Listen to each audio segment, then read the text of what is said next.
আসসালামু আলাইকুম বন্ধুরা, সবাই কেমন আছেন? আমাদের সমাজে অনেক ভাইয়েরা আছে যে অল্পতেই ভেঙে পড়েন। আসলে বিষয়টা হলো গিয়া এমন একটা বিষয় যে আসলে তারা ১ম প্রেম করে আর ধাক্কা খায় তো অনেক ভিতর থেকে লাভটা করে। মানে অনেক তাকে নিয়ে তার দুনিয়াটা, স্বপ্নটা সাজায়।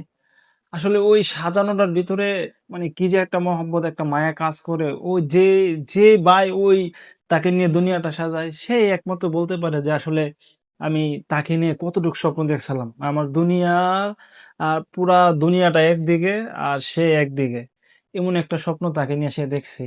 আর ওই জায়গাটার ভিতরে মানে সে বাইচ্চা থাকতেই মানে ওই জায়গাটার ভিতরে একটা দেওয়াল হয়ে দাঁড়ায় গেছে যে আমি তাকে দেখতে পারতেছি না। ঠিক আছে? একটা জেলখানার ভিতরে একটা কয়েদি বা একটা লোক থাকলে যেমন মনে হয় যে আমি পুরো দুনিয়াটা অন্ধ, আমি দেখতে পারতেছি না কাউকে।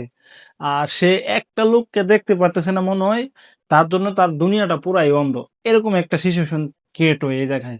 ভাই আসলে ওই ভালোবাসা, তার পরিমাণ, তার যে কতটুকু ছিল, সে এই যে ভিতরের যে ফিলটা, এই ফিলটা কেউ কাউকে কখনো বলে বোঝাতে পারবে না।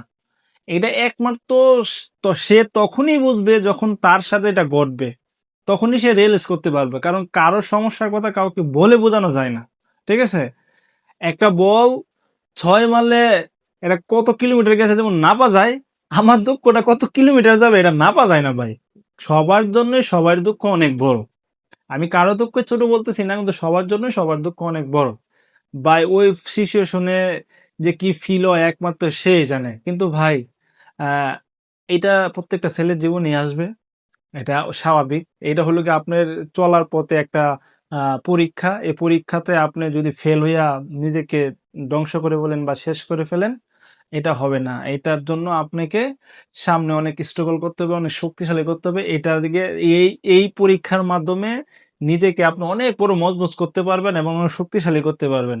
এটা থেকে আপনাকে ধাক্কা দিয়ে ধাক্কার পরে আপনি নিজেকে ঘুরে দাঁড়ানো শিখতে পারবেন এই ধাক্কাটার পরে। আমি মনে করি, ঠিক আছে? আমি না, এবং আপনি নিজেই চলার পথে শিক্ষা পেয়ে যাবেন। তো চেষ্টা করবেন নিজেকে শক্ত করে ধরে রাখার। এটা এমন কোনো বিষয় না। ভালো থাকবেন। আসসালামু আলাইকুম।